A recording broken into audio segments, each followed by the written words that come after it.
ini kan bukan pengikut Yesus. Coba Anda lihat.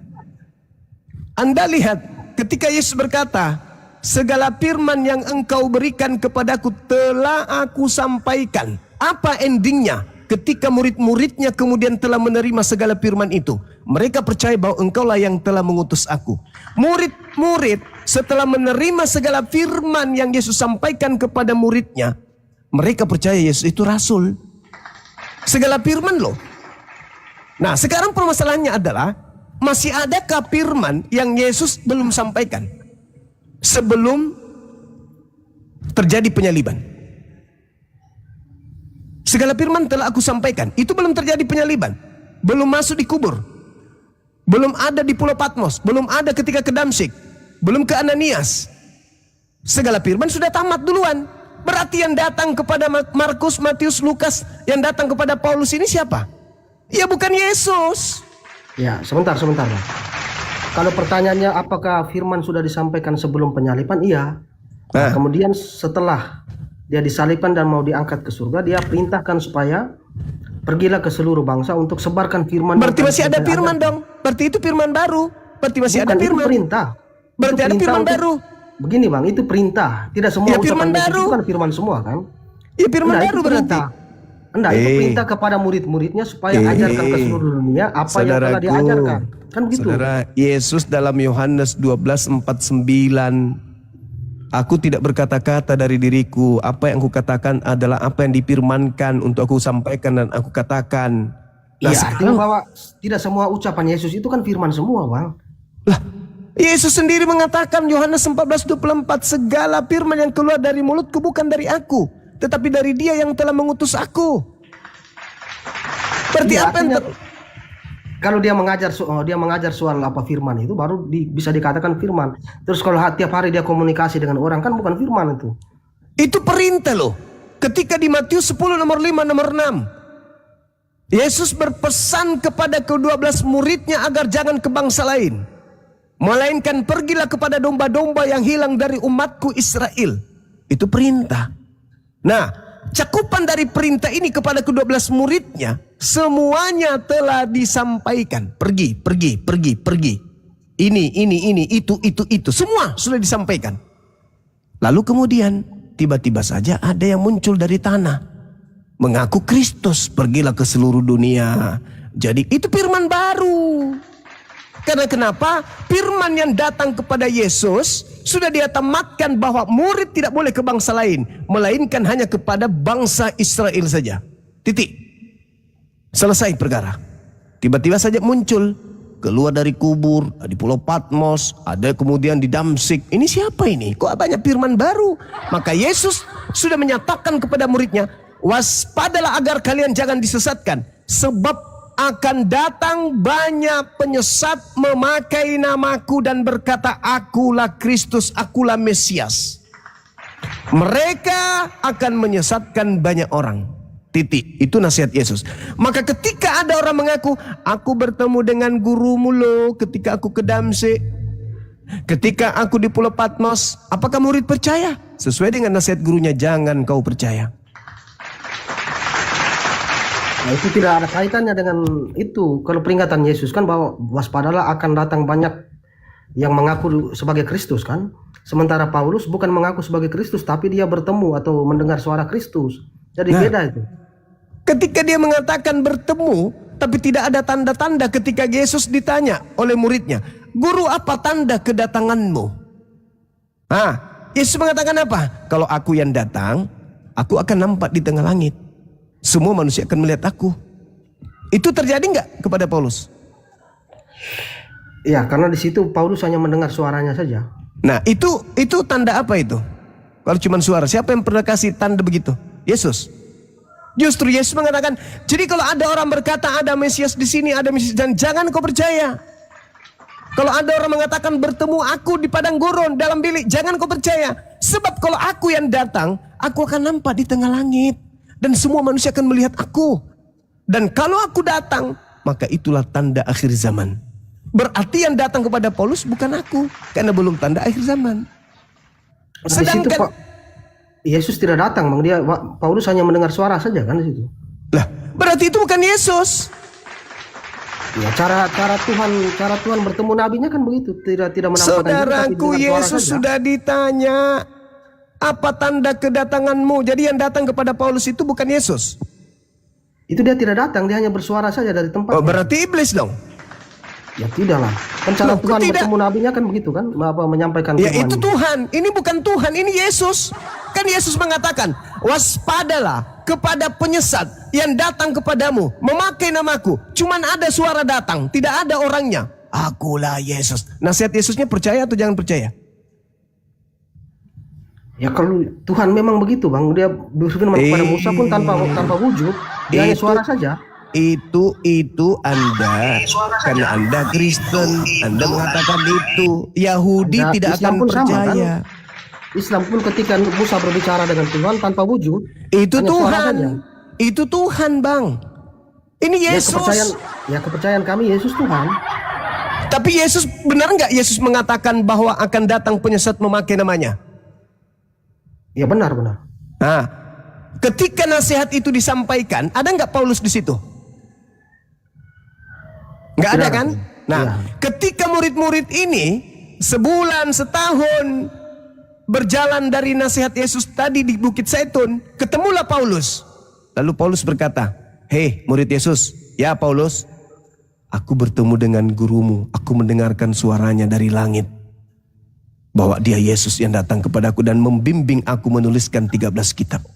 Menurut Yesus kepada muridnya ini, kalau ada orang berkata bertemu dengan Mesias, apa itu bentuk jasad, bentuk suara atau apapun itu, percaya atau jangan percaya? Jangan percaya. Kalau bertemu kalau mengaku bertemu kan. Sementara Paulus tidak bertemu, dia hanya mendengar suara seperti Musa. Nah, sekarang bagaimana Anda bisa mengatakan kalau itu Yesus? Ya kalau pertanyaan seperti itu, Allah pun bagaimana kita tahu dia Allah kalau tidak ada wujudnya seperti Musa? Ya sudah, itulah kesesatanmu saudaraku. Itulah kesesatanmu. Karena Anda punya alibi, punya opini seperti itu. Sedangkan Yesus mengatakan kalau ada yang mengaku aku, penyesat itu memakai namaku, bukan memakai jasadku. Namaku dipakai oleh penyesat itu. Cukup dia mengaku Yesus, sudah memenuhi syarat. Titik. Ya, tapi peringatan Yesus itu kepada orang-orang yang bernubuat, bermujizat, artinya berwujud, Bang. Sementara suara yang didengar Paulus itu tanpa wujud, dia tidak bermujizat, bernubuat dan sebagainya. Jadi tidak masuk. Oke, saya bacakan kepada Anda sebuah kitab Paulus yang mengatakan di dalam 1 Korintus 9 nomor 1. Mudah-mudahan saya tidak keliru mengutip. Apa dikatakan oleh Paulus di sana? Di data nomor 1-nya. Bukankah aku rasul? Bukankah aku orang bebas? Bukankah aku telah melihat Yesus, Tuhan kita? Bukankah kamu adalah buah pekerjaanku dalam Tuhan? Dia mengaku melihat enggak? Di ayat berapa tuh? 1 Korintus 9 nomor 1. Udahlah, itu PR buat Anda. Renungkan itu baik-baik. Renungkan itu. Bagaimana mungkin Anda menilai, dengar, Anda menilai Paulus hanya bertemu satu kali suara itu. Sedangkan Paulus menulis 13 buku. Apa yang dikatakan? Dalam Galatia 1 nomor 1, nomor 11, nomor 12. Aku menerima Injil bukan dari manusia, tetapi dari Yesus Kristus. Berarti 13 buku ini, selama dia menulis, selama itu juga dia bersama dengan sosok yang mengaku Yesus tersebut. Iya, cara penyampaiannya kan tidak disebutkan di situ. Mungkin lewat mimpi dan sebagainya. Kalau iblis, Bang, kalau iblis datang menggoda manusia, iblisnya nyata atau cuman bisikan? Ya bisikan. Bedanya dengan Paulus? Nah itu sama juga dengan cara Allah. Kadang dalam mimpi. Sekarang kalau berbicara mengenai wahyu dari Allah, itu datang kepada Nabi Musa, datang kepada Nabi Isa, Yesus, datang kepada Nabi Muhammad, dan bisa kita pertanggungjawabkan. Sekarang ada pengajaran. Ketika Anda mengatakan kami menerima pengajaran Paulus, oke. Tapi apakah tidak ada batu sandungan di situ? Ketika Yesus berkata, bla bla bla bla bla bla bla. Waspadalah kepada siapa? Penjahat, pembuat kejahatan, memakai namaku. Apabila ada orang berkata bertemu dengan aku. Dan apakah Anda tidak melihat bagaimana Paulus membantah ajaran Yesus? Habis-habisan ajaran Yesus itu dibombardir oleh Paulus. Apakah Anda sadar itu? Sederhana nih. Saya kasih kunci. 13. Saya kasih kunci abang. Matius 5 nomor 19. Barang siapa yang meniadakan hukum Taurat meskipun yang paling terkecil, lalu mengajarkan kepada orang lain, maka dia akan menempati tempat terhina. Tetapi, kata Yesus, tetapi barang siapa yang tidak meniadakan dan mengajarkan seluruh perintah-perintah yang ada di dalamnya, maka dia akan menempati tempat tertinggi. Tapi apa kata Paulus? Tidak ada orang yang dibenarkan karena melakukan hukum Taurat. Kata Yesus, siapapun orang yang melakukan hukum Taurat, melakukan perintah-perintah yang ada di dalamnya, maka dia akan menempati surga yang tertinggi. Kata Paulus, no, tidak ada orang melakukan hukum Taurat itu bisa selamat. Tidak ada keselamatan karena menjalankan hukum Taurat. Bertentangan enggak tuh? Yesusnya mengatakan barang siapa yang menjalankan Taurat akan menempati surga. Kata Paulus, tidak ada orang yang dibenarkan karena melakukan Taurat. Hehehehehehe. Masya Allah. Iya. Yang seingat saya salah satu itu larangan soal makan hewan itu bang ya. Babi, unta dan sebagainya. Setitik pun. Siapapun yang meniadakan hukum Taurat, setitik pun, meskipun yang paling terkecil. Iya. Artinya begini, kan di Taurat dilarang unta, babi dan beberapa hewan itu kan. Yang paling terkecil. Iya, kenapa di Islam sekarang tinggal babi saja? Hukum Taurat itu untuk kaum Bani Israel, Cahayu. Nih, tak kasih dalil ya. Tak kasih dalil supaya Anda itu ngeh. Di dalam Ulangan 5 dikatakan dari data nomor 1 sampai seterusnya. Apa yang dikatakan dalam kitab tersebut? Musa memanggil seluruh orang Israel. Orang Israel berkumpul dan berkata kepada mereka, dengarlah hai orang Israel. Israel, ketetapan dan peraturan yang pada hari ini kuperdengarkan kepadamu supaya kamu mempelajarinya dan melakukannya dengan setia. Tuhan Elohim kita telah mengikat perjanjian ini dengan kita di Horeb. Bukan dengan nenek moyang kita Tuhan mengikat perjanjian itu, tetapi dengan kita. Kita yang ada di sini pada hari ini, kita semua yang hidup masa ini.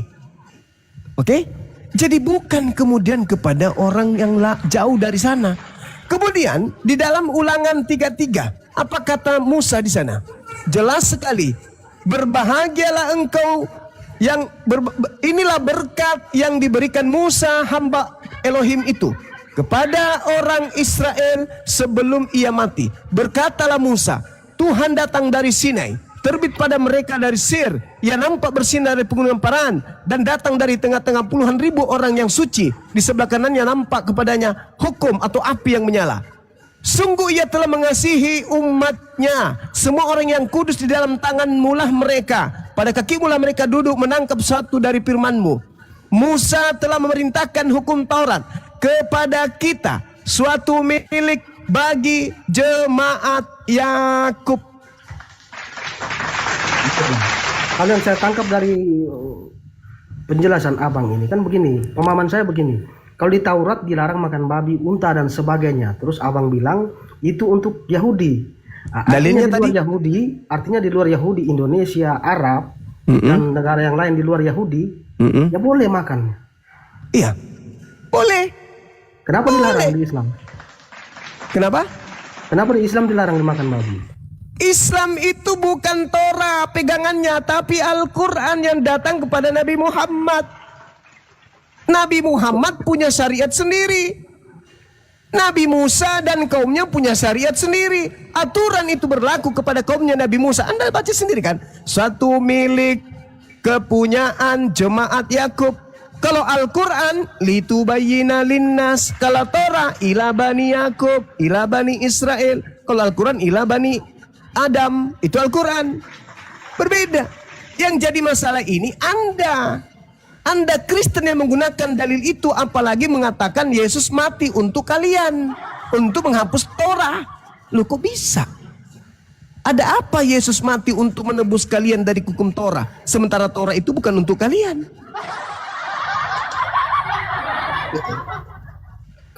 Saya bunyi larangan makan babi di Al-Quran itu kurang lebih seperti ini kan, Bang. Itu bagaimana bunyi, saya lupa itu di ayat berapa. Jangan kau makan babi, sesungguhnya bangkai. Nah, terus sesungguhnya yang dilarang bagimu itu hanya babi saja. Ya, itu untuk umat Islam kan? Yes, artinya bahwa semacam ada perbaikan di situ. Ada ayat yang dirubah di Alkitab sebelumnya sehingga di situ Allah kok dirubah? Jangan dirubah. Bukan di Al-Quran, bukan di Al-Quran. Jangan dirubah. Aturan yang datang kepada Nabi Musa itu berlaku untuk kaumnya Nabi Musa. Aturan yang datang kepada Nabi Muhammad itu berlaku kepada seluruh umat manusia. Berarti aturan Musa berlaku untuk kaumnya. Yes. Berarti sebelum kedatangan Nabi Muhammad, aturan Musa tidak boleh masuk ke Arab atau ke Arab asli begitu. Loh, ajaran Nabi Musa itu untuk kaum Bani Yakub. Kalau di Arab ada tinggal bermukim Bani Yakub, ya untuk mereka. Kan dalilnya jelas itu. Makanya Yesus mengatakan, masih ada lagi domba-dombaku di luar kandang ini. Maksudnya itu siapa? Bani Israel, Bani Yakub yang ada di luar Yerusalem. Bukan kita. Yang disebut domba itu hanya Bani Yakub. Contoh kasus 10 perintah Allah itu, Bang. Itu di dalam Al-Quran itu diterima ulang oleh Nabi Muhammad atau Nabi Muhammad diperintahkan untuk mengikuti yang sudah difirmankan di Taurat? Oh enggak, bukan. Tidak ada kemudian Nabi Muhammad diperintahkan untuk mengikuti apa yang ada di dalam Torah. Tidak. Itu hukum untuk Bani Yakub. Nah, kenapa ada kesamaan? Karena sumbernya sama. Contoh, jangan ada Tuhan selain daripada Allah. Keluaran 20. Tidak boleh ada ilah selain ilah yang disembah oleh Abraham. Itu nggak boleh. Di Islam juga begitu. Kenapa bisa? Karena sumbernya sama. Sama-sama berasal dari pencipta langit dan bumi. Yang satunya hanya skala kecil kaum Bani Israel. Yang terakhir untuk seluruh umat manusia. Litubayyina linnas. Begitu saudaraku. Jadi pada prinsipnya ketika Nabi Musa datang, hukum-hukumnya untuk Bani Israel. Di luar Bani Israel yang kepada mereka tidak ada rasul diutus dari Tuhan kepada mereka, mau melakukan yang bertentangan Torah silakan. Karena tidak ada perintah kepada mereka. Contoh, ketika Nabi Musa datang melarang makan babi, orang Kristen dalam hal ini orang Roma Yunani kuno makan babi, apakah berdosa? Tidak berdosa. Karena tidak ada perintah datang kepada mereka. Tapi ketika datang Nabi Muhammad diutus bukan hanya satu kelompok, tapi seluruh umat manusia termasuk kepada penerima Torah. Penerima Torah itu setelah datang Nabi Muhammad, maka yang berlaku adalah Al-Quran, bukan Torah lagi. Kenapa? Karena hukum yang muncul terakhir adalah untuk seluruh manusia. Makanya dikatakan, ya ahlal kitab qad ja'akum rasuluna yubayyinu lakum. Wahai ahli kitab yang dulu ada Torah padanya, ada Injil padanya, sudah datang rasulku kepada kalian membawa Al-Quran. Iya, kalau dari narasi abang barusan, ketika datangnya Nabi Muhammad, Taurat tidak berlaku lagi. Yang berlaku sekarang adalah Al-Quran. Semacam ada lompatan. Coba kita gesernya pelan-pelan, Bang. Di zamannya Musa berlakunya Taurat. Nah, setelah Musa kan ada Yesus dulu sebelum ke Nabi Muhammad. Bolehkah saya pakai cara seperti itu? Iya, ketika datang Yesus yang berlaku Injil, yang berlaku Injil, Taurat tidak berlaku lagi kan? Sama itu polanya. Oh tidak, ketika datang Yesus yang berlaku adalah Injil dan Torah.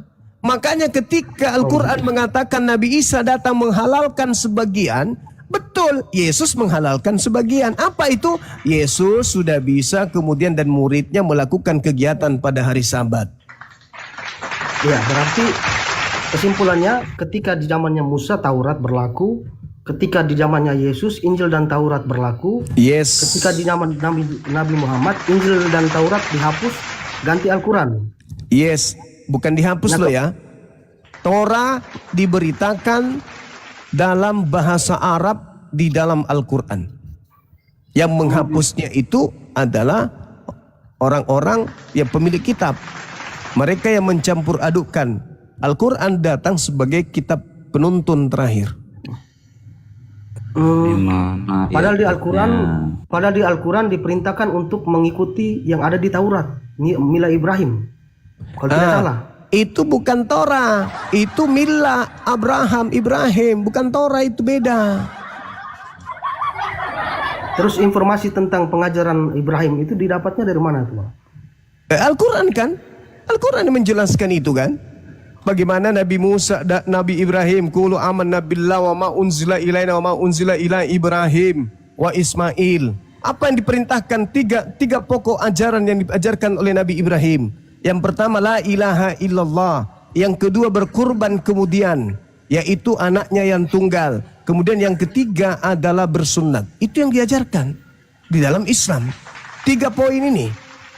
Tauhid, Nabi Ibrahim bertauhid. Nabi Ibrahim berkurban, kurban anaknya ketika ia diuji, kemudian yang terakhir adalah sunnat.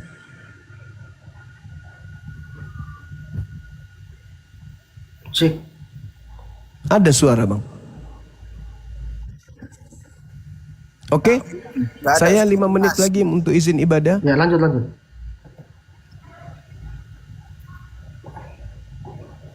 Begitu saudaraku. Jadi setelah datang Nabi Muhammad, mereka Bani Israel diajak untuk ke ajaran Nabi Muhammad. Surah Al-Ma'idah ayat 15, ayat 16.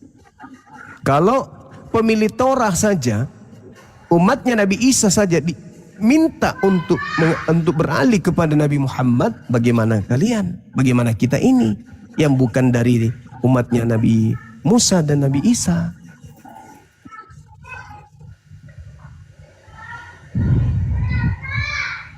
Yang kalian pertahankan ini kan bukan ajaran Nabi Musa. Yang kalian pertahankan ini kan bukan ajaran Nabi Isa. Yang kalian pertahankan ini adalah ajaran orang Roma Yunani. Itu jelas itu. Bukan, kami ikut Yesus. Oh, salah ente. Mengikut Yesus itu Bukan, Yahudi. ikut Roma. Loh, sekarang yang mengajarkan kamu Natalan siapa? Yesus. Yang mengajarkan kamu ibadah minggu siapa? Yesus. Udahlah. Dinda, saya Kami kan pamit ikut dulu dia. ibadah. Ya terserah mula, suka-suka mula, Bang. Silakan Dinda, Dedi dan yang lain silakan diarahkan dulu, saya asar dulu sebentar. Jangan kabur lah Dinda. Tidak saudara. Bang Martin, Kita belum makasih ya udah diskusi, diskusi kau udah dengan baik. kabur. Lanjut dulu. Ya jangan kabur Oke, ya. Siap. Bang. Masa mau kabur? Kabur setelah harus dari tadi dia.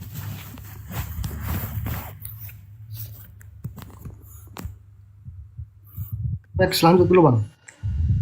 Hah?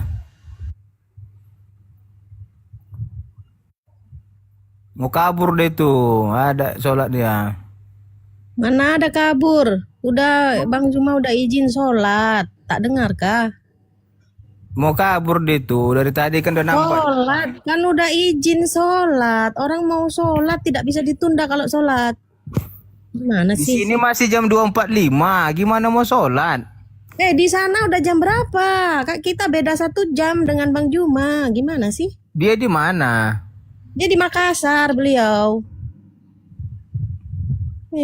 Coba yang lain silakan, Bang Charles. Atau siapa ini? Bang Adam, selamat siang. Saya sholat dulu. Wah, Oke. Tuh, ini jam sholat ini, pada jam sholat asar. Yaudah, kita diskusi aja sama Dinda. Boleh? Boleh. Oke. Siapakah Tuhan Adinda? Allah Subhanahu wa taala. Dari mana kamu tahu itu Allahmu? Bertemu tidak pernah. Dari nabiku yang menyampaikan. Apa katanya? Apa kata Nabi Muhammad kan? Apa kata Nabi Muhammad? Ya kata Nabi Muhammad, Tuhan kita itu Allah Subhanahu wa taala. Emang Nabi Muhammad pernah bertemu dengan Allah? Pernah. Waduh, di mana itu? Baru dengar aku. Perjalanan Isra Mi'raj itu beliau bertemu. Perjalanan Perjalanan dalilnya, Isra Mi'raj. dalilnya. Itu dalam Al-Quran kah? Atau hadis? Coba dalilnya mana? Tahu Andai saya tidak pernah manusia bertemu dengan Allah itu tidak pernah. Ini kok pernah? Coba mana dalilnya? Nabi langsung bertemu dengan Allah Iya, melalui mana? perjalanan Coba, mana Isra dalilnya? Mi'raj itu. Karena setahu saya mau nabi siapapun itu tidak pernah bertemu dengan Allah. Iya, karena Nabi kami lah istimewa di antara nabi-nabi. Kalau gitu mana dalilnya? Coba. Dalil. Ya, kita kan pakai dalil biar diskusinya tidak debat kusir namanya. Mana ada kami debat kusir? Allah itu diperintahkan kepada umat-umatnya. Supaya apa? Supaya kita menyembah Allah. Itu perintah Allah kepada Nabi. Iya, dalilnya mana? Astagfirullahaladzim. Oke, satu nggak dapat ya. Pertanyaan kedua. Boleh bertanya lagi? Sabar dulu. Kau pikir aku debatan Oke, cari. juga? Aku juga nyari data dulu. Aku ini gak sabar kali. Iya, kita tunggu. Semua nabi-nabi itu perintahnya sama. Semua nabi-nabi itu perintahnya sama. Menyembah Allah Subhanahu wa taala. Iya. Itu Coba dalilnya perintahnya. mana? Kalian aja yang beda. Perintahnya Iya. sama. Di mana Nabi Muhammad Yesus pun- bertemu dengan Yesus pun Allah? disuruh. Yesus pun disuruh menyembah Allah. Sama aja. Kalian Iya. aja yang tidak mau. Mana Kalian dalilnya? mendustakan. Kayak Kalian Juma mendustakan juga perintah ini. itu. Jangan kayak si Juma banyak framing. Mana dalilnya? Pakai data. Pakai Biar- data, biar- pakai data. Biar debatnya nggak debat kusir namanya, pakai data. Di mana Nabi Muhammad Astaga. bertemu dengan Allah? Tadi kamu mengatakan Nabi Aku kan Muhammad udah bilang di Allah. Isra Mi'raj itulah momen di mana Nabi Muhammad diperintahkan untuk berjumpa dengan Allah. Itu mana dalilnya coba? Dalil lagi kau tanya. Nanti Iya, kalau dalil dikasih tahu kau biar pun kita tak menerima. Tahu nggak? Kami Nabi Muhammad itu perintahnya apa? Tahu nggak? Kalau dia Perintahnya- bertemu perintahnya berarti kan bertemu Perintahnya langsung itu gitu. adalah menyembah Allah. Ya, kau bilang tadi dia bertemu dengan Allah, Nabi Muhammad. Di mana dia bertemu? Mana dalilnya? Astagfirullah, udah dibilang Isra Mi'raj. Kami kalau cerita tentang Isra Mi'raj, kalian kan selalu bilang itu cerita dongeng. Iya, Jadi untuk tampilkan apa biar kami kita harus? baca. Jadi untuk apa kami mendalilkan itu kalau kalian tidak percaya? Jadi percuma lah kami Gini ini loh, kan. percaya tidak percaya, Ustaz kita Atta, sebentar. kita Gimana Ustaz berdiskusi Atta? berdasarkan data, tampilkan datanya kalau memang ada. Datanya mana? Iya, Kau tampilkan ikut-ikutan datanya lagi aja. kau. Sebentar. Kami Oke. ada ini. Kita tunggu Jadi, 2 jam. coba satu dong. Turunkan, Det. Ustadz Tahta, Det. Mau naik, Det. Sebentar, aku nggak bisa bicara tanpa pengetahuan yang aku ketahui ya. Sabar dulu. Ini ada ustadzku. Jadi, Det. Aduh, sebentar ya, aku turunkan aja dia. Ustadz naik, Ustadz Tahta. Sebentar ya. Ada yang lebih Tahta ya. paham dari Pak. Jelas ini. Kalian kalau aku bicara kalian nggak terima. Jadi lebih baik kalian dengan ustadzku saja. Yalah. Ayo Tahta, ayo di mana Muhammad Ya, bertemu sabar. dengan Allah? Sabar dulu Bang Max. Biar ku sapa dulu ustadzku.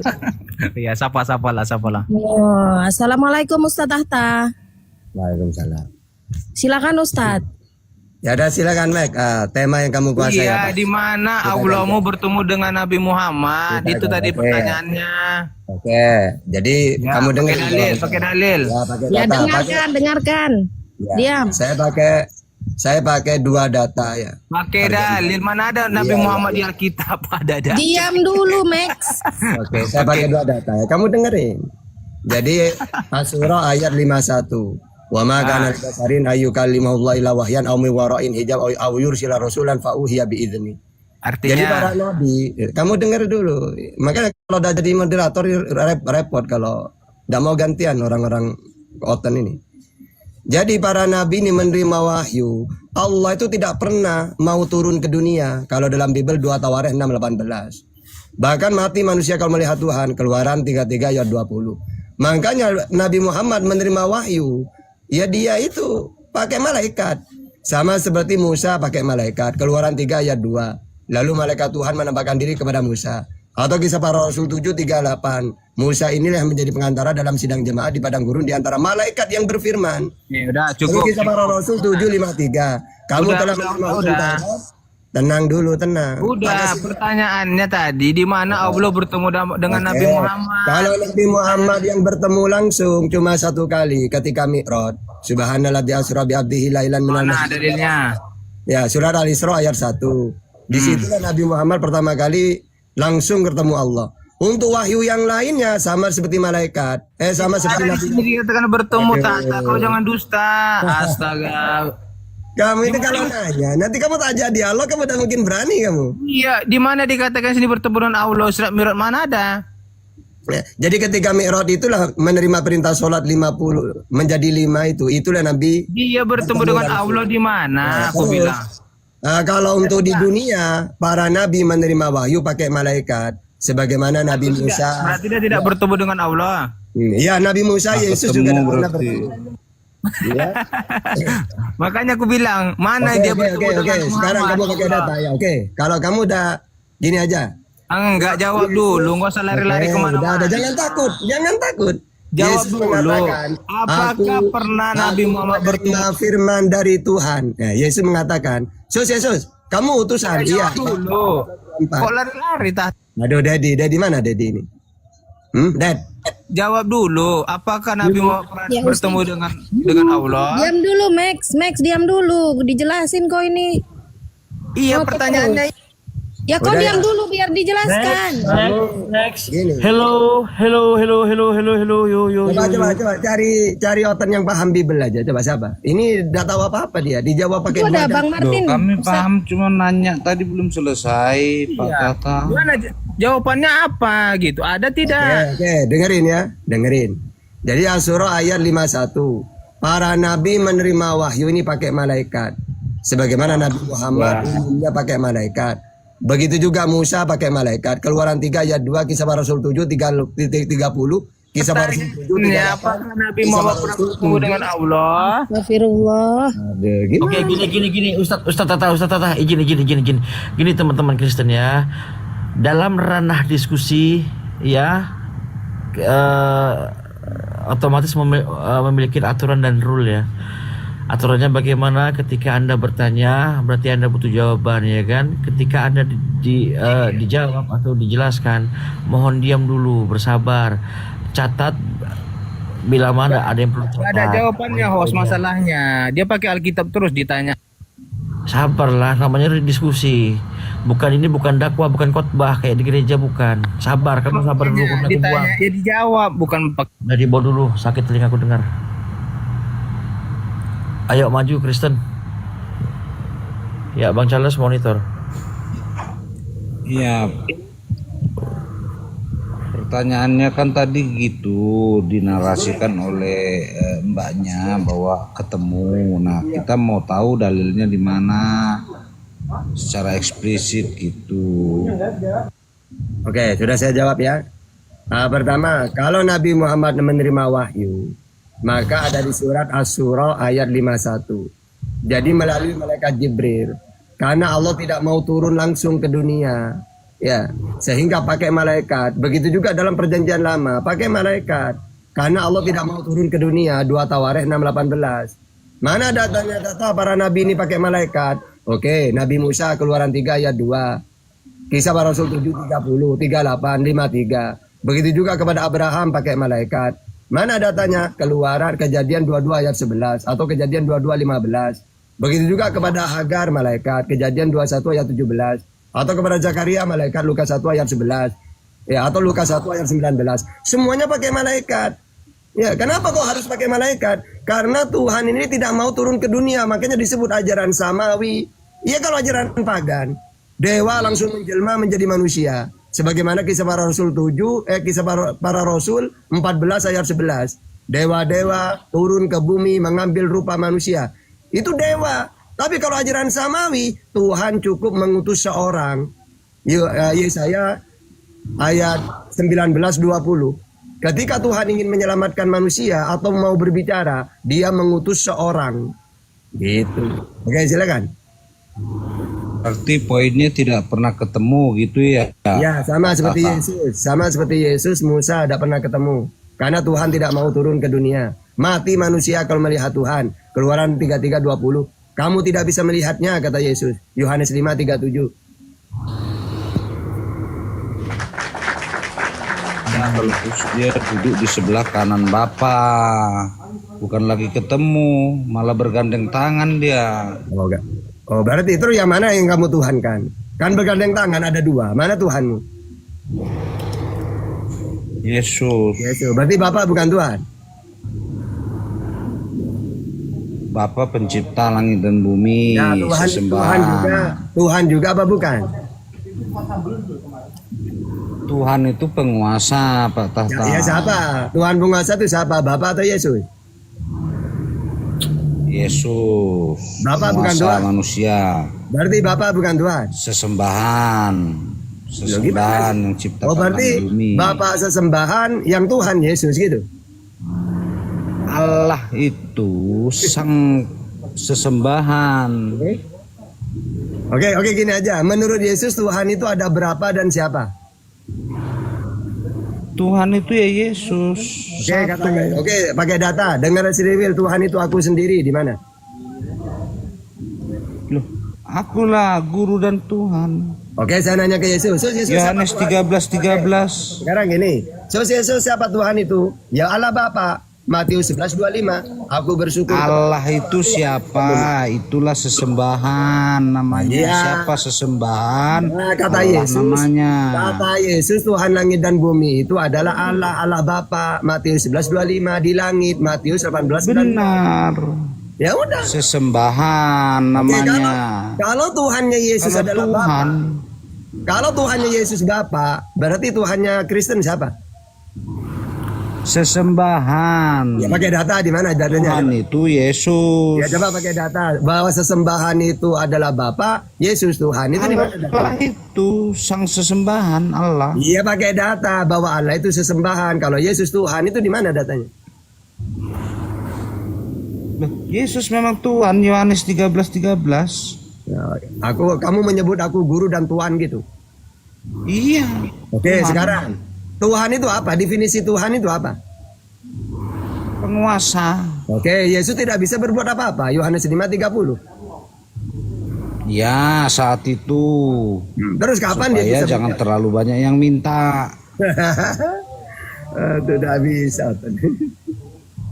Karena nanti iblis juga minta dibebaskan bagaimana? Jadi gini ya, kalau saya nanya ke Yesus, Tuhan itu Bapa, Matius 11:25. Itu menurut Yesus. Tapi kalau menurut Kristen, Yesus yang Tuhan. Jadi kita mau percaya ke siapa? Ke Kristen atau ke Yesus ini? Zaman dulu orang mengenal bukan Tuhan Pak Tahta, tapi sesembahan. Mengenal apa? Di mana Sekarang data? orang mengenal Tuhan namanya penguasa. Iya, di mana data? Kamu nemu data kayak gitu tuh di mana? Dulu orang mengenal itu hanya penguasa dengan sesembahan. Siapa sesembahan yang benar? Mesir pun punya sesembahan. Data di mana data? Sesembahan yang benar adalah yang ditujuk oleh Yesus. Ya datanya di mana itu? Pak. Pakai data. Itu Allah Kalau itu cuma ngomong sang doang, sesembahan, bisa. pencipta langit dan bumi. Tuhan itu penguasa, yaitu Yesus. Oke, Tuhan itu penguasa, Yesus. Kalau Bapak apa? Sesembahan. Berarti sesembahan dengan Tuhan Sembahan, beda gitu. penciptaan. Iya, berarti antara sesembahan dengan Tuhan sosok yang berbeda gitu.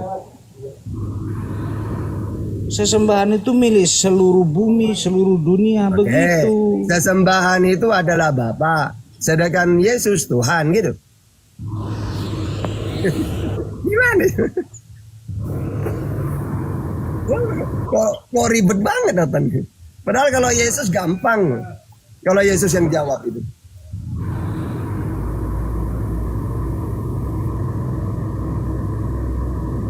Nah, betul. Sesembahan itu Bapa. Sesembahan Bapa. Yang Tuhan Yesus. Jadi yang dituhankan Yesus, tapi yang disembah Bapa gitu. Sesembahan itu milik semua dunia. Tapi Tuhan itu ada pemiliknya, yaitulah kami ini yang percaya pada Dia. Percaya Kalau sebagai nggak percaya ya nggak bisa, sebagaimana di Matius 10:32. percaya sebagai Siapa yang percaya dengan Yesus, maka dia akan menjadi saksi di depan Bapa. di mana Bahkan datanya? yang menyangkal ya dia akan disangkal juga. Datanya di mana? Matius 10 ayat 32. Enggak ada kayak gitu. Loh, jadi bagaimana?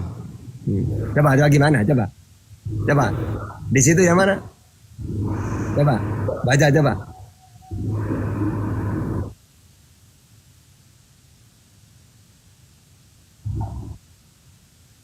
Ya makanya. Nah, Nah, iya. yang 33, Nah, maka dia akan tetapi diakui barang oleh siapa Bapa. menyangkal aku di depan manusia, aku akan menyangkal di depan Bapakku di surga. Nah, itulah Kristen. Kita jangan menyangkal supaya Yang menyangkal itu kan Kristen. Yesus ngaku utusan, tidak percaya Kristen. Tuhan itu satu, tidak percaya. saya lo mengakui. Sekarang aja saya bilang dia Tuhan. Oke, Pak di Tata yang mana nggak dia ngakui. mengatakan hukum yang terutama dengar siriwil Tuhan itu aku di mana? Lah ini Matius 10:32 kan jelas sudah. Coba hukum yang terutama apa? Hukum yang terutama. Mengenal Bapa yang Esa Nah, sebagai sesembahan. nah, percaya kamu itu? Di mana? Coba baca ayatnya bisa sebagai sesembahan di mana?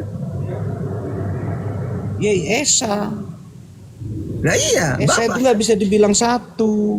Ya, berarti hukum yang terutama apa diantaranya? Kasihilah Tuhan, Tuhan siapa? Tuhan Bapa. Nah, terus Tuhanmu siapa? Ya sesembahan kita tetap Nah, Bapa, kata Yesus, sesembahan. kasihilah Tuhan Allah. Nah, sekarang saya nanya. Iya, Kalau Allah Tuhan itu sang kata Yesus, sesembahan. kasihilah Tuhan Allah. Tuhannya Kristen siapa? Allah itu sang sesembahan. Nah, Yesus kata itu Yesus, Tuhan. kasihilah Tuhan Allahmu.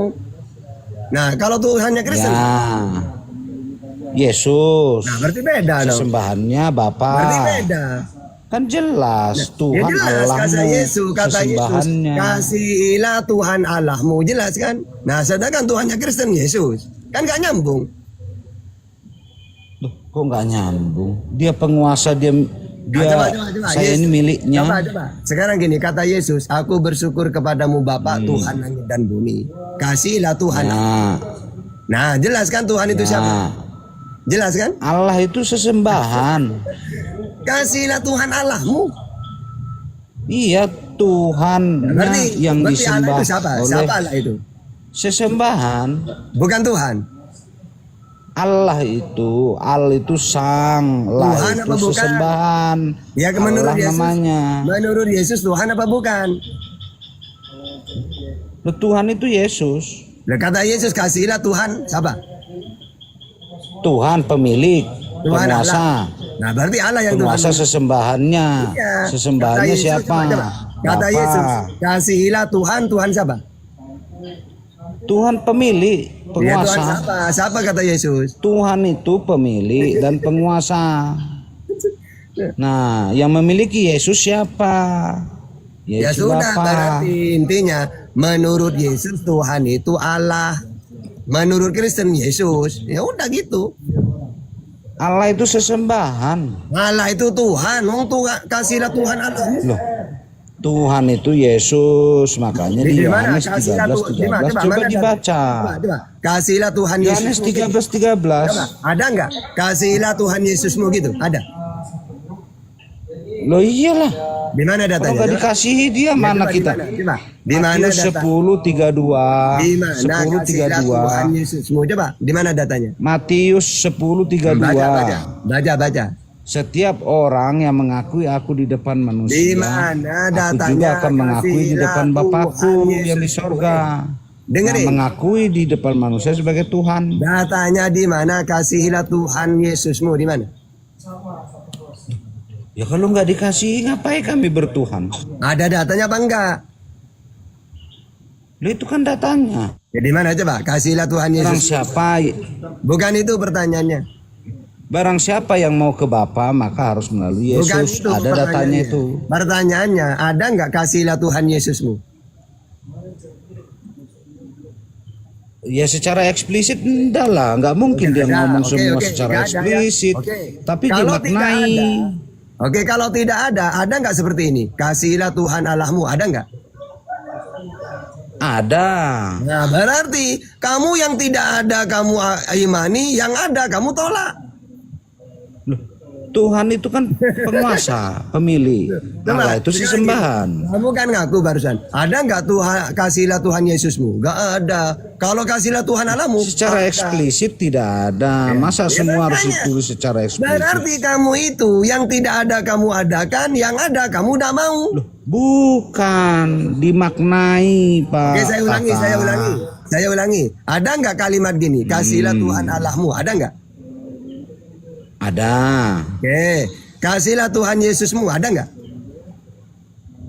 Secara eksplisit tidak tertulis seperti itu, tapi Nggak ada. dimaknai seperti itu Tidak karena ada, ketika kamu tidak buat mengasihi dia, kita Kamu itu tidak sampai ke nuduh. Bapa. Wong tidak ada kamu ada-adakan, yang ada kamu tolak. Bukan diada-ada, dimaknai. Apa maknanya? Apa yang dimaknai? Loh, maknanya kalau kita tidak mengasihi Tuhan Yesus, kita nggak sampai ke Bapa. Ya, walaupun saya kasih. Bagaimana caranya mau nyampe? Orang Ini kita nggak masalah mengakui dia. Tuhan. Nih, Sebagaimana di ini Matius 10:32. Intinya, kalau kasihlah Tuhan Yesusmu itu gak ada karena Yesus bukan Tuhan gitu loh. Eksplisitnya tidak ada, tetapi dimaknai. kalau kasihlah Tuhan Allahmu ada karena memang Allah itu Tuhan. Kata Tuhan aja dimaknai juga sebagai pemilik, penguasa. Oke, Yesus bisa nggak berbuat apa-apa dari dirinya sendiri? Bisa. Pakai data. Menebus dosa, Yohanes 1:29, Pakai data. bahwa dia penebus Aku dosa dunia. Silakan pakai Siapa data. berbuat? Pertanyaannya. Yohanes 1:29. Dengerin. Gak nyambung. Ada nggak gini? Aku bisa berbuat apa-apa dari diriku sendiri. Ada nggak? Enggak. Oke, Kita gak ada baca ya. Oke, kitab gak ada itu ya. memaknai. Oke, sudah. Oke, gak ada ya. Kalau gini ada nggak? Aku tidak bisa berbuat apa-apa dari diriku sendiri. Ada. Ada. Nah, berarti Ada, yang karena dia ada kamu firman. tidak mau. Berarti Karena dia sang firman. Nah, itu kan. Nah, untuk kedua kalinya, yang tidak ada kamu adakan, yang ada kamu tolak. Loh. Dia kan sebagai firman. oke, Yang Cak. berkehendak bukan Bukan itu dia. pertanyaannya. Yang berkehendak Intinya. yang berfirman. Intinya Tuhanmu tidak bisa berbuat apa-apa. Kata siapa? Kata Yesus, aku tidak bisa berbuat apa-apa dari diriku sendiri. Yohanes 5:30. Kata Yesus. Kalau Pak Tata yakin terhadap ayat itu, Pak Tata juga harus yakin ayat lain. Iya, ayat apa? Nah, Yohanes 1:29, dia di situ adalah penebus dosa dunia. Bagaimana? Oke, kata Yesus caranya Percaya? menebus. Oke, menebus dosa dengan apa? Ya disalib lah. Oke, salib itu keinginan siapa? Keinginan Bapa. Salah, keinginan iblis kata Yesus. Iblis bapakmu.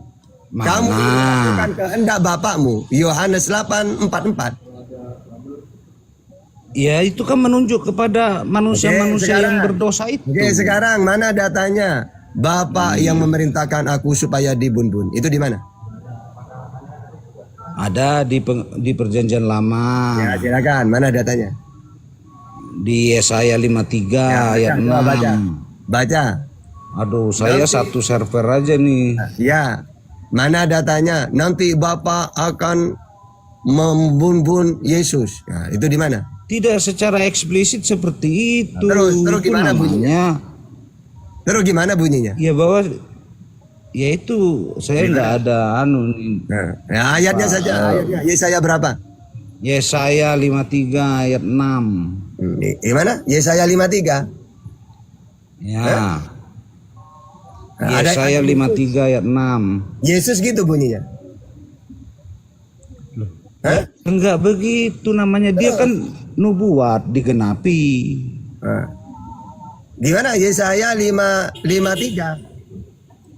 Ya, ayat 6. Ayat berapa?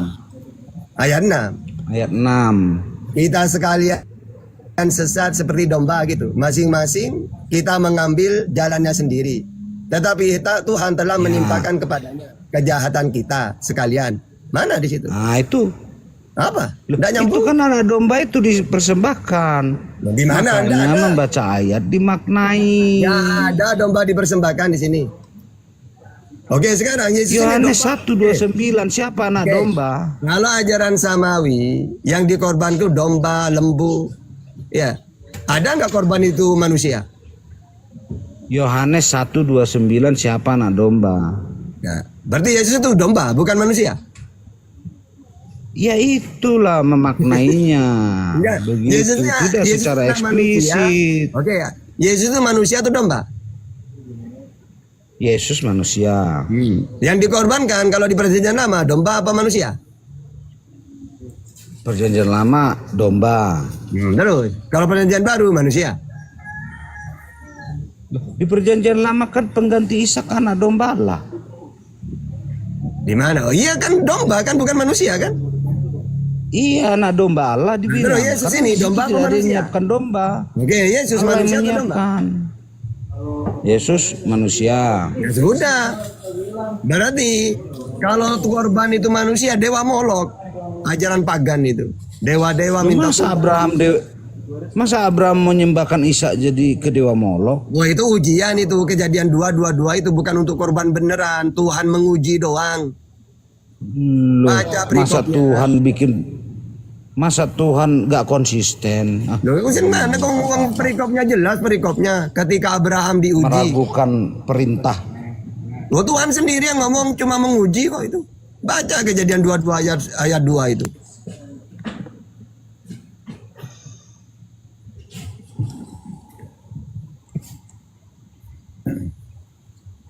Nah makanya kalian itu rata-rata Kristen ini memang tidak paham Bible. Semuanya musuh terbesarnya memang Bible Kristen itu. Ngomong apapun ketampol Bible. Kami loh paham. Makanya membedakan sesembahan, membedakan Tuhan. Sampai sekarang ini banyak yang tidak paham. Maka coba definisi Tuhan apa sih? Coba KBBI, Tuhan itu apa? Kalau Islam Penguasa, pemilik. ya coba gimana coba? Ya, Tuhan ya, coba itu adalah penguasa. Penguasa. Tuhan Yesus itu adalah penguasa nggak? pemilik. Begitu. Oke, gini loh tak kasih tahu. Gimana? Oke, ini tak kasih tahu. Tuhan dengan utusan apa bedanya? Kalau Tuhan wujud tertinggi, berarti Allah. Kalau dalam Al-Quran itu ayat kursi. Kapan Yesus utusan? Gantian dulu. Yesus itu bukan utusan. Nah, kita gantian. Ya. Oke. Ya. Jadi kalau Tuhan itu wujud tertinggi, wa huwal aliyul azim kalau dalam Al-Quran. Kata Yesus, wujud tertinggi Allah Bapa. Yohanes 13:16. Yang kedua, Tuhan itu disembah. Kalau dalam Al-Quran, An-Nisa 36, Allah. Kalau menurut Yesus, Allah juga. Yohanes 4:22. Yang ketiga, Tuhan itu pencipta. Kalau dalam Al-Quran, Allah. Ibrahim 32, Sajadah ayat 4, Al-A'raf 54, Yunus ayat 3. Ya, jadi kalau Islam jelas Tuhan itu wujud tertinggi, wa huwal aliyul azim. Disembah An-Nisa 36. Pencipta Ibrahim 32, Sajadah ayat 4, Al-A'raf 54, Yunus ayat 3. Menurut Yesus jelas Tuhan itu wujud tertinggi yaitu Allah. Yohanes 13 ayat 16. Disembah Yohanes 4:22. Kalau utusan apa tuh tugasnya utusan? Penyampai firman Yohanes 3:34. Yesus penyampai firman. Yang kedua, menerima firman Yohanes 12:50. Yesus menerima firman. Yang ketiga, menyampaikan firman. Yohanes 17:8. Makanya Yesus menyampaikan, sebab segala firman yang kau sampaikan kepadaku telah aku sampaikan kepada mereka. Nah, terus siapa yang mengutus Yesus? Allah Bapa. Yohanes 5:37. Siapa Bapa itu? Tuhan langit dan bumi. Matius 11:25. Kan jelas sudah kan? Siapa dirinya, siapa Tuhannya. Udah jelas menurut Yesus. Nah, kalau menurut kamu coba pakai data. Salah semua itu yang Pak Tata bilang. Yesus itu bukan utusan, diutus. Jibril itu bukan utusan, Jibril itu diutus. Malah curhat. Yang utusan itu adalah orang yang menerima. Yesus menerima Kalau nggak Yesus? Paulus bisa jadi Oke, utusan. pertanyaannya, Rasul Yesus menerima namanya. firman nggak? Yesus menerima firman nggak? Menerima. Berarti diutus. Sama begitu juga Jibril menerima. Berarti Yesus utusan dong. Kan menerima firman utusan itu. Loh, diutus. Ya diutus. Bukan utusan. Oke, siapa yang Ya yang diutus. Iya, walaupun Yesus diutus. walaupun Musa ya Bukan diutus. utusan. Musa ya diutus. Bedakan diutus sama utusan. Ya sama. Bedakan. Berarti kalau utusan berarti Loh, ada yang mengutus, bagaimana? benar nggak? Jadi Jibril itu utusan atau diutus? Ya utusannya diutus, namanya utusannya diutus, ada yang mengutus. Gimana sih? Kayak Yesus. Bagaimana kok Jibril Sekarang gini ya. utusan? Yesus ini utusan, berarti ada yang mengutus. Berarti diutus dia. Yesus diutus, Saja. bukan utusan. Oke, kalau Bedakan Musa, katanya Musa diutus diutus. juga enggak? Musa utusan. Ya sama, Yesus. Yesus diutus, dia firman dia, bukan utusan dia. Oke, Musa ada yang mengutus Musa. Ada. Kalau Yesus ada yang mengutus. Yesus langsung dari Saya nanya. Bapa, sebagaimana Yesus ada- Jibril langsung dari Jawab Allah. jelas. Kalau Musa ada yang mengutus, Yesus ada juga enggak? Ada yang mengutus juga enggak? Yesus diutus oleh Bapa. Yang saya tanya, kalau Musa ada yang mengutus, kalau Yesus ada yang mengutus juga? Yesus diutus, bukan mengutus dia, diutus. Ya, diutus. Sama kayak Siapa Jibril. yang mengutus? Siapa yang mengutus? Dia diutus oleh Bapa. Oke, kalau Musa diutus oleh siapa? Malaikat. Di mana datanya? Loh kan dia bertemu malaikat. Apakah dia pernah bertemu dengan Bapa? Oke, pakai data saja. Bilangnya Kalau Pak katanya- Tata tadi orang kalau ketemu mati bagaimana gitu. Di Keluaran Enggak, 33:20 coba. katanya. Yang mengutus Musa siapa? Saya punya data saya. Iya, Bapa tapi melalui malaikat toh. Berarti yang mengutus Musa siapa? Kalau Yesus tidak. Siapa yang Yesus mengutus? itu langsung Bapa Oke. langsung, tidak Oke, melalui saya nanya, siapa-siapa. Ini. Kita pakai